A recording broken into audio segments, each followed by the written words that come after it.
Welcome to the Rogue Startups Podcast, where two startup founders are sharing lessons learned and pitfalls to avoid in their online businesses. And now, here's Dave and Craig. So I'm joined today by Robin Warren. Robin is the founder of Corello, a suite of add-on products, and what are they called? Boosters? Power-ups. Power-ups, for Trello. yeah. For Trello. So Robin, we've met half a dozen times now, I think, at different microconf events and whatnot. How are things going? Yeah, going good. Not going too bad at all, really. Yeah, business has been hit by everything that's been going on, but on the flip side of that, I don't know if more people working remote is going to see a bit of an uptick. So It's a bit hard to sort of pull it all apart at the moment. But during the sort of fear stage, I got a lot of people. Obviously, the FDs popped in and said, "Is there anything you can cut?" And you get sort of a bit of a jump in people cutting in. But yeah, also launched a new power up recently, which we've been working on for about a year. And that's sort of a team of 3 of us. So normally 2 people full time on it, and then sort of other people sort of dropping in and out. But yeah, to give a bit of context on that, I was sort of saying to this guys when we launched, the first version of Corello took me 6 weeks. That's one person to get ready, get launched. The next product I built called Time and List for Trello took me about 3 months, and then probably a month after that to sort of properly get the product market fit. And this is like over 2 man years before we got it out the door, which 2 man years of work was not a big deal at my last company I worked at, but is a big deal for me as a solo, a sort of small firm anyway, bootstrapper. So that was it was exciting to get that out the door, and there was like a lot of stuff that was different in that sort of second product kind of phase. Yeah. So I think there's a lot. This isn't how I anticipated the conversation to go, but I think there's a lot to that like, at the beginning, you don't have the confidence to spend that amount of time, or you were probably like savvy enough to say like, I can't spend that amount of time. I have to go. And I know like from some of your story, like you had quit your job or whatever, so you had to get this going. But some people want to sit in their basement and code for a year, but hopefully like all of the lean startup stuff that we've all heard and gotten beat into our brains tells us not to do that. But then like at where you are, you have the confidence maybe to be able to devote that time? I don't know. Yeah, I'd say definitely early days you want to move fast. And I did one of those sitting in the basement coding for a year kind of things. And I think everyone, as much as you read about it, you still, or at least me anyway, I have to learn for myself.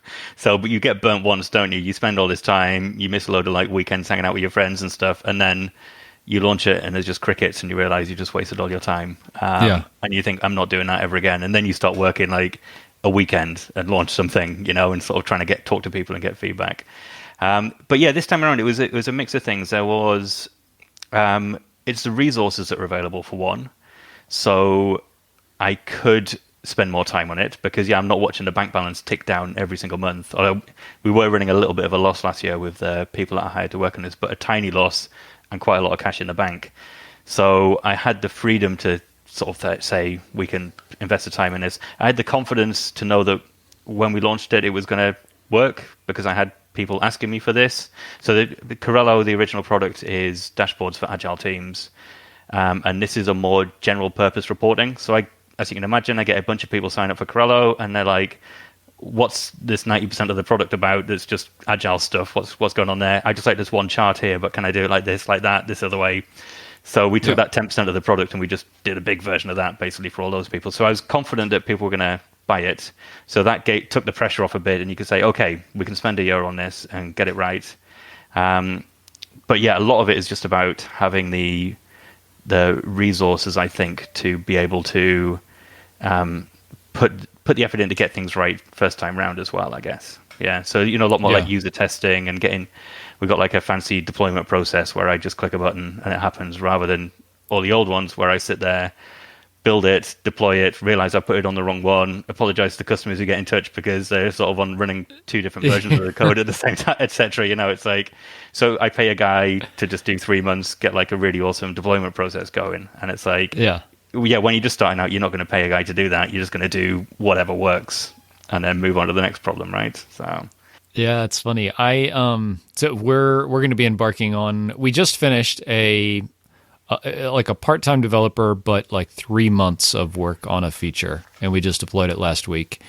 And we're about to embark on probably one of our full-time developers for several months on another feature.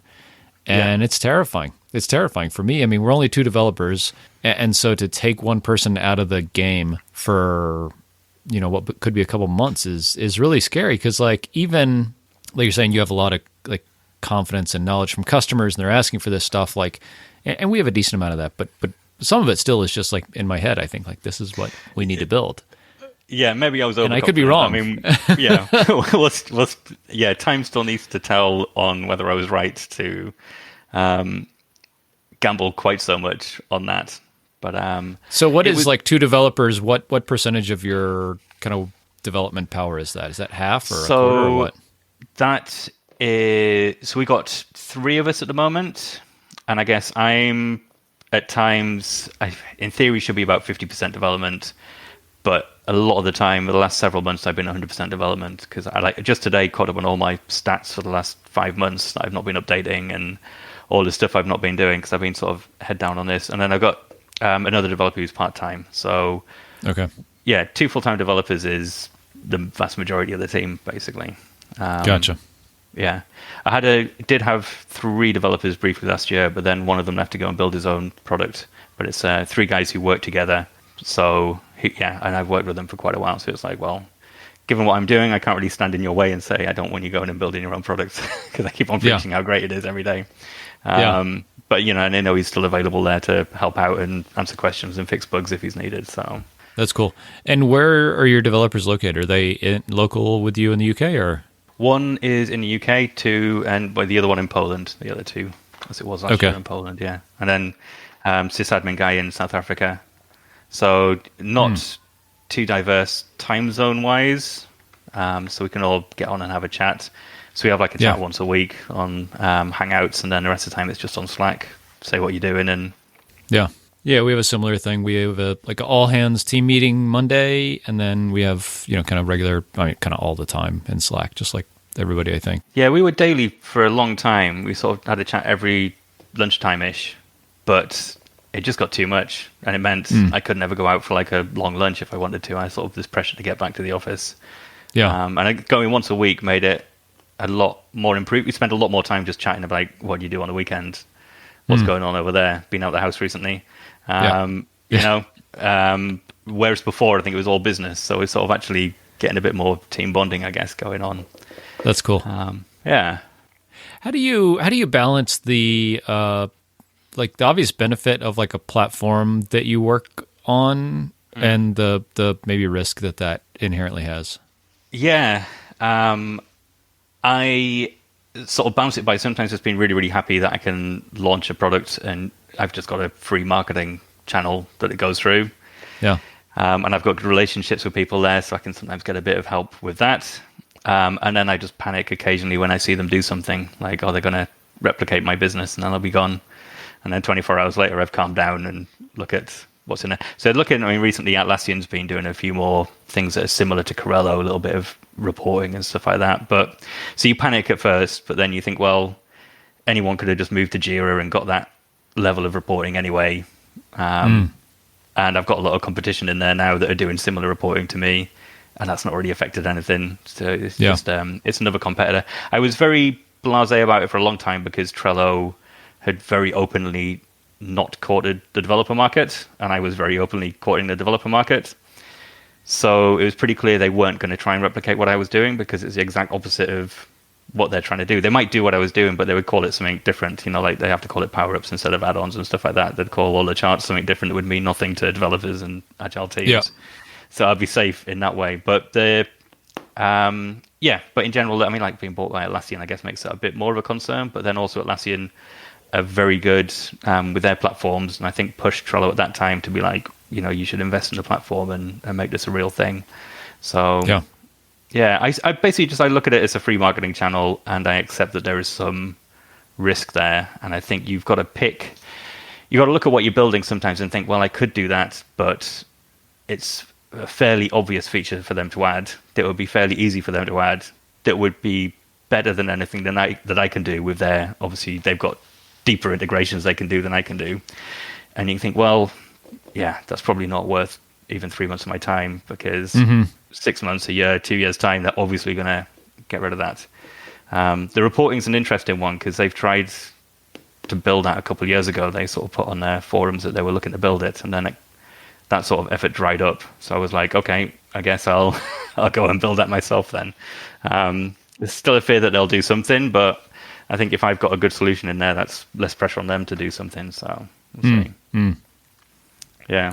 Yeah, I think about that some with like our WordPress plugin. Like, WordPress could just build our plugin or fork it and stick it into WordPress core, and that would be a bummer. But I still think we have a decent, and I think this is the thing, is like even with the platform to try to make your business defensible and build a moat around it and unique things that you do that they can't replicate. I don't know what the answer for that is for us, but I think that's how I try to approach it. Is like, yeah, because I agree, like being in the WordPress repository is a great marketing channel for us, and it's a really nice like value for our customers. Like, yeah, they can podcast from WordPress, and it's great and all this kind of stuff. But it is like a really good marketing channel too. And I think without it, we would have struggled to get the traction we have. But then the risk is that they could just duplicate it basically someday, and I don't know. But it's how deep would they go is the thing. I think this is it. If you've got something that's extremely shallow, then it's basically could become a commodity. Then that's a risk. But there's often as you know, with any product, you can put something really trivial out there, and then you're working on it for the next 5 years to add all the stuff that bells and whistles that people want. You know what I mean? Yeah. So it's like whatever they do, unless that's actually their business, they're probably not going to do as good a job as you do, and you can still get a lot of the serious people coming to you. Yeah.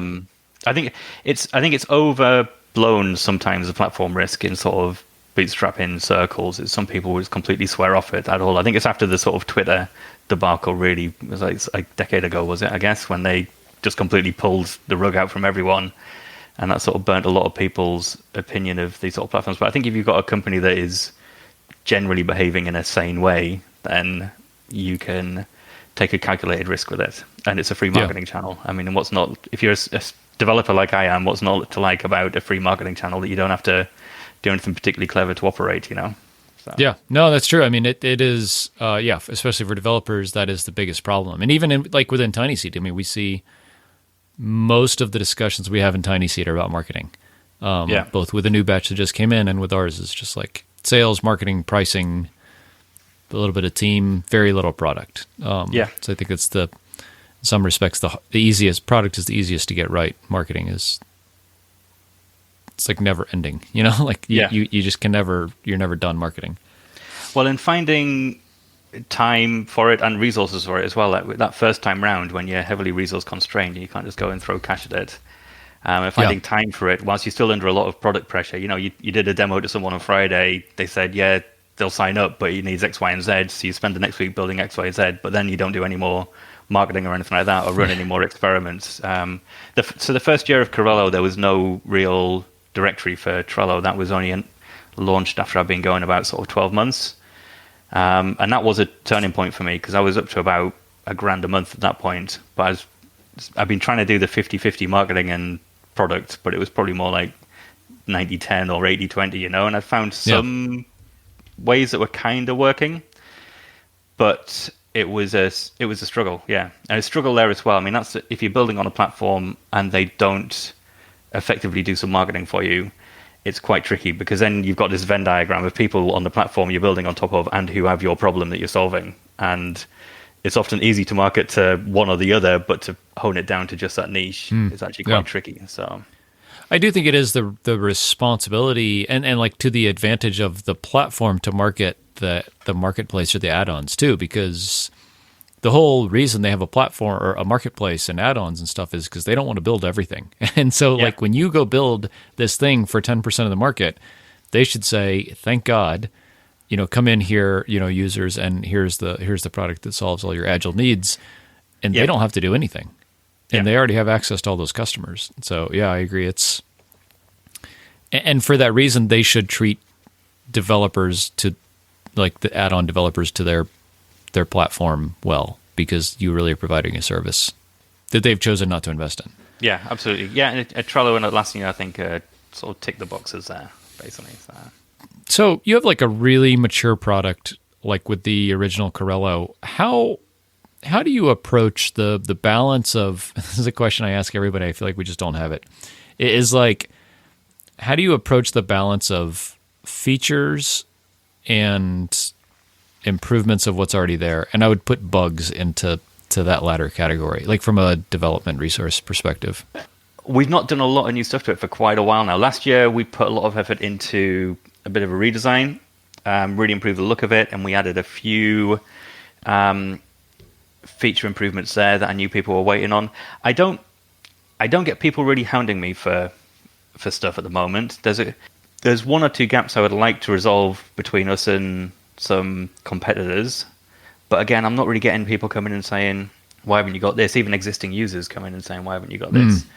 So I think that's how I balance it, really, is that if people are asking for something, then and it makes sense, then we would probably look to try and make time for it. But for the most part, I think we try and just focus on the entire company on like one thing, really. I say the entire company on one thing. We're working on two things at the moment. I worked on two things last year. But I try and focus on... So the redesign was the focus for Corello last year. And once that was done, we moved the developer who'd been doing that onto BlueCat, which is a new reporting one. And everything's just really on BlueCat at the moment. And anything that comes up for Corello, I just park. We've got a feature that was half done last year that I put out on beta to one customer who'd been asking for it, and it seemed like a quickie. Turned out to be a bit bigger than a quickie. But ultimately, they've not come back to me with a lot of feedback. I've not chased them. And I'm like, well, we'll just leave that hanging there then, which feels bad because I keep on seeing it on my to-do list every now and then. Oh, you really should do this with, this new feature. But I'm okay with that because we really need to push BlueCat forward. So, yeah. I think my thing is like pick what you're doing, focus on that, and then when that's done, come up for air and work out what you're going to focus on next. And don't really worry too much about like going back and forth, this, that, and the other. And I mean, the bugs aren't really an issue with Corello because it's fairly solid now. There's occasionally something will come up, and I'll normally handle that myself because I'll be doing the customer support anyway. I'll let the guys keep on working on the stuff that really matters, basically. Yeah. What do you do then that's not working? No, I don't know if it's working or not. I just I challenge myself and we challenge ourselves internally when we talk like our development meetings of like is this the right way to think about how we spend our time, and how do you even track all of this? When like a bug comes in, like how do you know when it's a serious bug? How do you know when it gets elevated? And I think we have a decent way we do that, but we don't, and we just started talking about this, we don't focus on the same thing for both of our developers. They always are working on different things. And it always kind of seems like one of them is working on, bugs or, refactoring, and one is working on a feature. Just, kind of how it works. Yeah. And I feel like that's really healthy because then one is kind of available and one I know, like, don't bug him, he's in deep work. Like, yeah. Only if it's a real emergency. And that, like, for me, that's really healthy because I'm always wanting to talk product with those guys. And I know I have to, like, leave them alone. But to know that I have one of them I can talk to about, hey, what do you think about this? Or, hey, give me your thoughts on this mock-up or whatever. Is pretty healthy, I think. Yeah, no, absolutely. Yeah, I mean, my thing is on the sort of BlueCat stuff, I was doing some of the back-end work, which is where I was going to say better. It's not better than them, but better than I am at front-end work, if you know what I mean. It's like, so I'll fill in the gaps there. And then there was a load of issues with the data loading. So we had a load of testing, sort of code quality issues, mostly my stuff, and the testing was on me as well. So the fact that didn't work out was a mistake I made. So I cost us a bunch of time there. But generally, I was the one doing the testing and then going and fixing the bugs. And I was like, you focus on moving, this is the next feature we need in, and then this is the next one. And I was running a beta process at the time. So it's like, okay, you guys work on this so that I can do the next set of beta, invites on Friday or the next week or something. And I'll just find and fix bugs, basically, so that they weren't changing context all the time. Because that is a real quick way to slow developers down, is just to have them keep on chopping and changing. So definitely, if there's one who is handling the interrupts for a while and one who is just head down, focus on something, I think that's a great way to do it, really. Yeah, and I've got my designer developer who I can go and bug about crazy ideas I've had, and he doesn't mind that too much. I do it on a Friday before the weekend, so we can not distract him from his work, just distract him from his chew family on it life. over the weekend. Yeah.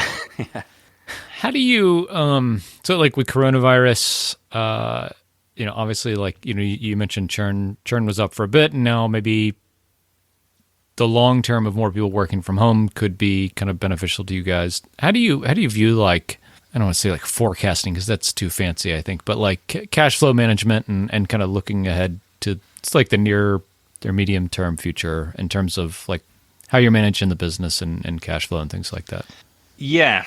So that was, we planned to launch BlueCat in January, but then because of this sort of testing issues that were my fault, it ended up dragging on until about March, I think. We finally got it out. Just in time, with right? Well, exactly. And without light coming along, it was like, okay, we really need to get this out the door and try and get some money out of it. Because we were losing money at that point. Not a lot, but we were losing money every month. So that went out the door. We had cash in the bank for the business to be safe, even if that didn't make any money, which would be unlikely. But we then sort of changed tack a little bit from the plan, which had been to sort of focus on the 3 products we had, mainly just focus on Corello and build up a load of more agile, sort of free, sort of lead generation kind of products around that, and improve the sort of core there, keep on building BlueCat out. And one of those projects was going to be doing the website for Corello. But the developer who's doing that came to me and said, I think we should probably not do that. Let's go and build some other products that would make money. Because we'd sort of talked about a load of different products we could do. And he'd been building out a lot of reusable front-end code. With BlueCat, I'd done a lot of the back-end, so it was reusable and we could sort of port it around and very quickly sort of spin up new power-ups. It's like, well, yeah, actually, we've got all this stuff there now. So I drew up a load of plans. And we kind of went into it like, let's spend 3 months, build another 1, 2, maybe 3 paid power-ups and see if we can't get the revenue up. Because the business will be fine now and we could sort of coast as we are. I would rather we made like some more money so I could get paid a bit more maybe, because it's still Always, yep. Several years in and still sort of on subsistence wages basically, because you're plowing it back into the company. But what I'm thinking is not the immediate impact of the coronavirus stuff, but kind of 6 months, a year down the line, there's going to be a huge economic impact, I would think, from this. And that is what I want to get ahead of at the moment. It's like, get us profitable again. So if there's a downturn, we go down to not profitable rather than unprofitable, if you know what I mean. I'm trying to sit on cash in the bank as much as we got it. I was looking at prepaying for AWS servers, but they make it really, really complicated. It's like they're telling me to spend 12 grand up front to save 8 grand over 12 months on a 12-month contract. I'm not sure if the maths really works there. But it's like every day that I have time, I go in, I think I should just go in and pay for this now because we got the money there. Then I look at it and there's like 3 different things you can buy. But yeah, so that's it. I'm trying to not take on any debt, anything like that. At one point I was like, I could hire another developer and build a load of products really fast because I knew another guy who was available at the moment.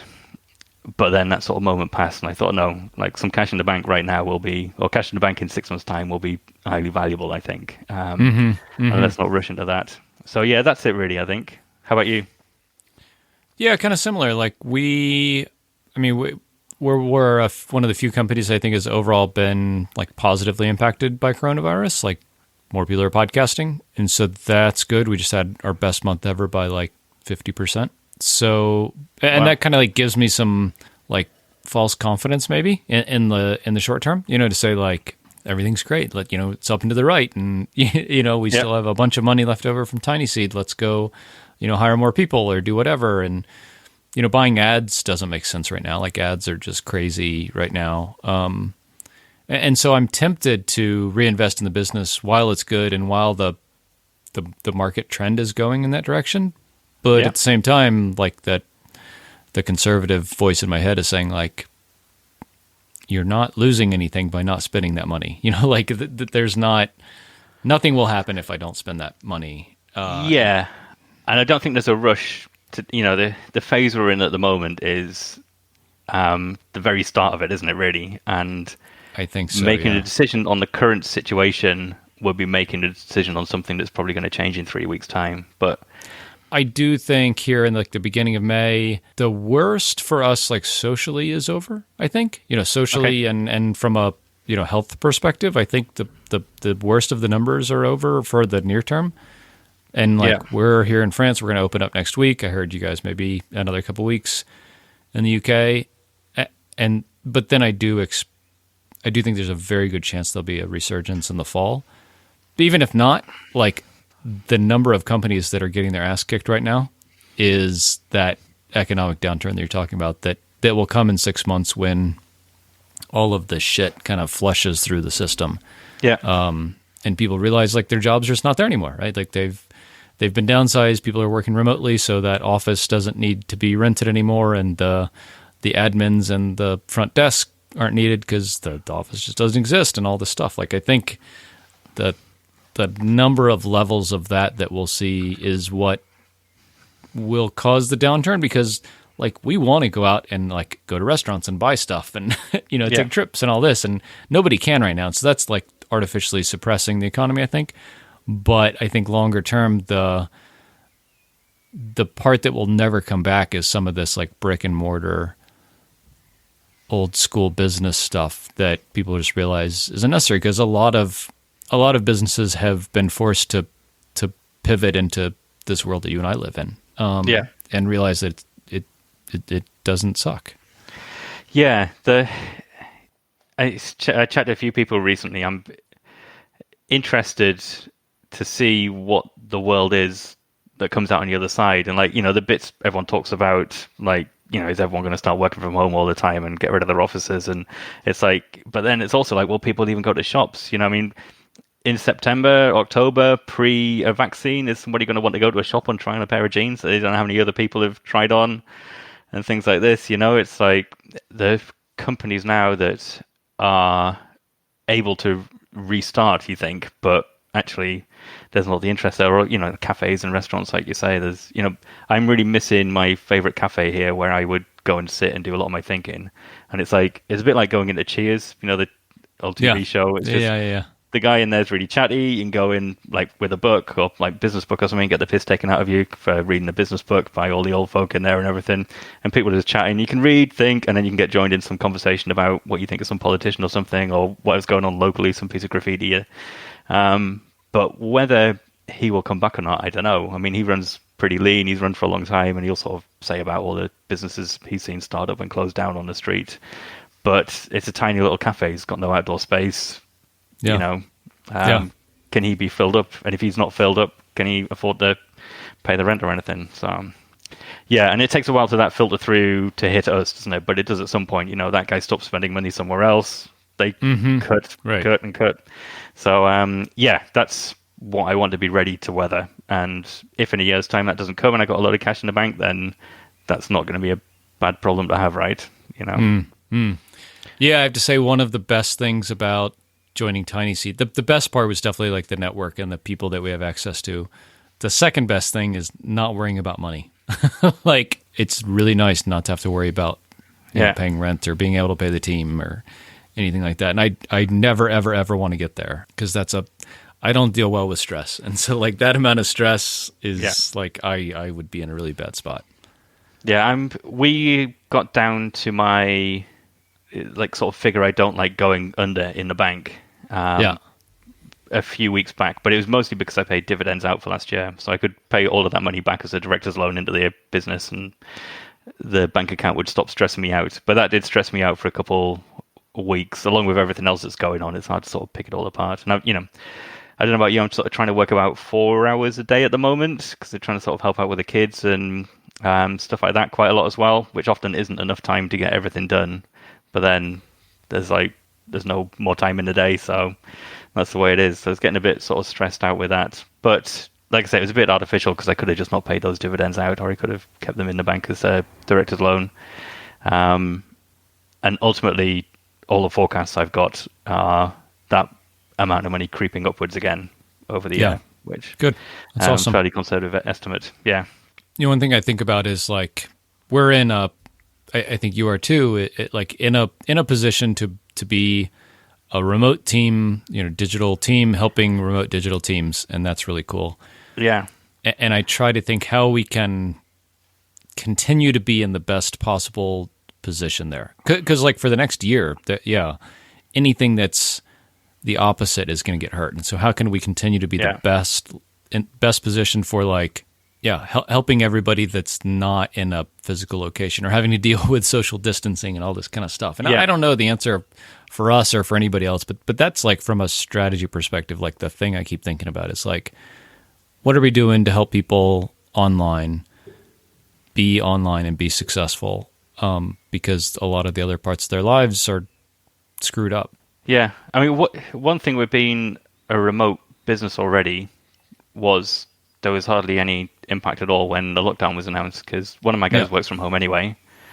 The other one works from home most of the time, so he just went and got his big monitor from work, and he was actually better set up. Yeah. I luckily ordered a standing desk for my place. So we haven't got a spare room here for me to work in, so I work in my daughter's bedroom using a standing desk on her bookcase.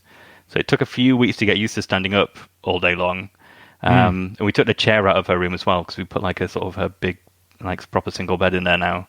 So I haven't even got anywhere I can sit down in a day if I do want to take a load off my legs. That's rough. Is it hard? Because I stand about a third of the time. I sit the rest, because my desk can go up and down. Is it hard to stand up all day? It was getting to me a bit. It was also, me and my wife were working out quite a lot, because it's like the only thing you can do to get a break for yourself and like do something different, right? Do you do PE with Joe? I don't do PE with Joe. We tried doing it with my kids. They didn't really get on with it. They're a bit little. They're only 5 and 2. So we've started doing one that my personal trainer put up on YouTube, which is great because they've got 2 kids the same age. So like you're there trying to do like burpees or something, and my like littlest one is climbing over my back, and you look up and Lucy on the video's got her daughter climbing on the back as well. So it's just like the same. And the kids get a bit more involved when there's like other kids on the screen. So we've been doing that recently, and that's been good to sort of start the day for them as well. But yeah, I normally go out for a run, or I still see my personal trainer twice a week over video. And then I was doing like weights in the afternoon. So it's like go out, run 5K, stand up for 4 hours, then go and lift a load of weights in the garage. And then at the end of the week, I was be wondering why my legs were hurting so much. So I've slowed down on the exercise a little bit. But yeah, you get used to it. I really noticed the standing at first, and now I'm okay with it. And like I say, it's only sort of 4, maybe 5 hours a day. Yeah, the way I've done it for a while is I'll leave the desk standing, and then like I have my MacBook, and then I just plug it into an external monitor. And so I can take the laptop and go like into the living room or upstairs to our room. We have a big chair, and I can sit there and do email just on the laptop when I want to sit down. And so I think that's how I'm going to try to do it, because I do find like my back never hurts if I'm standing up for part of the day. But like today I sat down all day, and like my back just gets tight. So I think standing is for me but then my back hurts when I'm standing up too long. So like, I'm an old fuddy-duddy.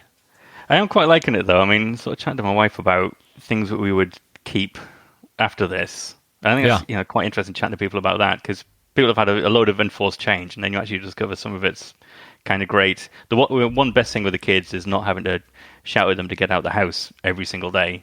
You know, because it's always that like deadline to get out the house by 8:30 in the morning, and it just doesn't really matter now, does it? No. It's like Top Wings finishes on TV, go and do the bit of exercise, and then, as long as they're sort of dressed and got their head on, it's kind of fine. So, have they canceled school in the UK like for the rest of the year? Not yet. They keep on reviewing it every 3 weeks. The rumors are that they'll let the last year of primary school go back soon, just so that they're ready for the transition up. Yep. But I've heard that they'll let like the younger kids go back first. You can sort of argue it every way, basically. Yeah. But I've got to say, I'm quite liking working from home. And my office is only 10 minutes walk from my house anyway. But it just gives me so much more time. Even like, I was really happy when I started working from home when I started the business, because I got rid of an hour and a half commute in each direction. And I was like, 2-3 hours a day where I can actually like work, whereas before I was just walking around and sitting on a train. Yeah. And now it's like 30 minutes a day where I can I can go a workout in the garage with that time, and it just makes this, you're a bit more living. Yeah, there's like work-life balance, work and life kind of blend together a bit more. Take a break from work, and I go and like knead my dough because obviously you got to take up making bread, haven't you, whilst you're in lockdown? You can just get a bit more involved in like the ebb and flow of family life. Basically, it's quite nice. Yeah. Yeah, I've been working more. I track my time with what the hell is this called? Rescue time. Yeah. Yeah, I've been working more, like an hour a day more on average now than I did before. But at the same time, yeah, I basically work in the morning for about an hour and a half maybe. Email, catch up with the team, and then we do PE with Joe. PE with Joe, for those non-Europeans, is this guy in the UK that has like this huge YouTube following. He does, 30-minute interval kind of thing, plyometrics every day during the week. We do it with our family. And then pretty much right into lunch, like get lunch ready, blah, blah, blah. And then like 1 to 6 or 7, I work in the afternoon or in the evening. Okay. Yeah, so it's weird. Like I work right up until dinner, all the way through the afternoon, basically, and basically almost nothing in the morning. Yeah. Your kids are a bit older and you're in France, aren't you? So you eat at a more civilized hour, whereas we eat at 5 o'clock. So. Oh, wow. Okay. Yeah. Yeah. And then it's like bath time, bedtime. And then, came straight on here 7:30. And I don't think they were still quite down upstairs. Yeah. Yeah. So, I mean, I could fit a bit more work in the evenings. But then I find, having been at home all day, me and my wife then want to have an evening. So, yeah. But it is tricky sometimes. Like I say, there's weeks when I've got more to do than I've got time to do it in. But the key for me is not doing too much programming. And I think, so that's one thing. I think this is going to force me to optimize the business and optimize my time a little bit, just because there's less of my time. So I'll finally give up on doing all the coding that really I'm probably not best placed to do anyway, and just accept that it'll get done a day or two later because someone else will pick it up. Probably hire a customer support person, because that's the one thing I have to do every day at the moment. And it's one thing that takes me away from the sort of deep work I want to focus on each day. And if you've only got 4 or 5 hours in a day, you want to focus on the really important stuff rather than telling someone how the pricing works or whatever, Yeah. So, are you doing user testing on your new features then? No. That is one of the things that we changed with BlueCat, and that was probably cost us, 3 months on one sort of key part of it. So we did user testing on the onboarding flow. And a big part of the onboarding flow is after they've actually technically onboarded, and they add their first chart to a report, basically. So we just want to make sure that they can get all the way through, because if you can add one chart to a report, you've then seen the entire wizard to add charts. You know what's in there, and you can think, okay, I can go and add this now, add that now, and you've seen something work and seen a little pie chart or something, and you're happy. So we did a lot of user testing just on that wizard, and I was sort of looking at the numbers earlier. So I think I only went through 10 people. It was probably 2 or 3 a week, or every couple of weeks, whenever we had another version ready to go. So I think when I saw you at MicroConf Europe last year, we'd just done the first round of testing, and that was one of the things that I had to sort of sit down and write up that weekend so that the guys could start working at the next week, so that I could do get another 2 people in the end of the next week once I'd sort of put the changes in. But that was super valuable. So, got on 30-minute, 45-minute call, videoed it, made my notes, sent the video to the guys so they could watch it as well, make their notes, compare notes, come up with a bunch of theories about we could change this, we could change that. Then you pick whatever seems to be the biggest win, do that, and then watch the next ones. And sometimes the next one, something you thought was a problem in the last 2 doesn't come up. So you're like, oh, well, actually, that was just those 2 people didn't get it. Yeah, it's fine. Yeah. Or, the same thing comes up again, so that pumps up to the top. But that has meant we've had to do 0 changes in that wizard now. It's just out there. It's working. I've not had people getting in touch saying, why can't I see my charts, or why is this showing, or why isn't that showing? Because I had all of those questions during that beta process. And that was one of the benefits of having a team, because I got one guy who's sort of designer/developer, and he was pushing me to do that, which I'm one of these people who has always talked about usability testing, but has never actually done it. Sort of like 14-year-olds with sex, I guess. And he sort of pushed me to actually go and do it. And it was good. But that's, one of the reasons it was like a 1-year project rather than a 6-month project, was because we spent probably 3 months usability testing and refining that whilst we were working on other things. But there's a natural, it takes you a week from getting the feedback to make the change and put it in. So that just sort of stretches it out. And these are people on an early access list, or you have people on beta that you can invite in onesie twosie? Yeah, exactly. So I had I had a beta list of customers, so I set up a type form, which posted a card into Trello, and then I'd email everyone who signed up and sort of flag them by what features they wanted. And as we had a feature ready, it was like, okay, send an email out, crickets back from a load of them, but then you get the two who are really, really interested, and they come in and you go through it with them. And then, you could just constantly getting feedback from them all the way through then. We just enabled like beta testing for our plugin, but we don't have any kind of feature flag or beta user functionality in the web app yet. We did just start working with like a designer and UX person for this feature we just launched for Castos Productions. And it was really helpful because, like you're saying, it took longer because he and I worked together for a month to get the wireframes ready. But then the developer just built it, and it was 95% right the first time, as opposed to when I just in words describe really poorly what I want. It's about 50% right the first time the developers come back. I think working with a designer UX person that you can talk to, they can mock it up. You can click around the mock-ups and say this is totally wrong. They can go change it in Figma. Really easier than in code. Yeah, absolutely.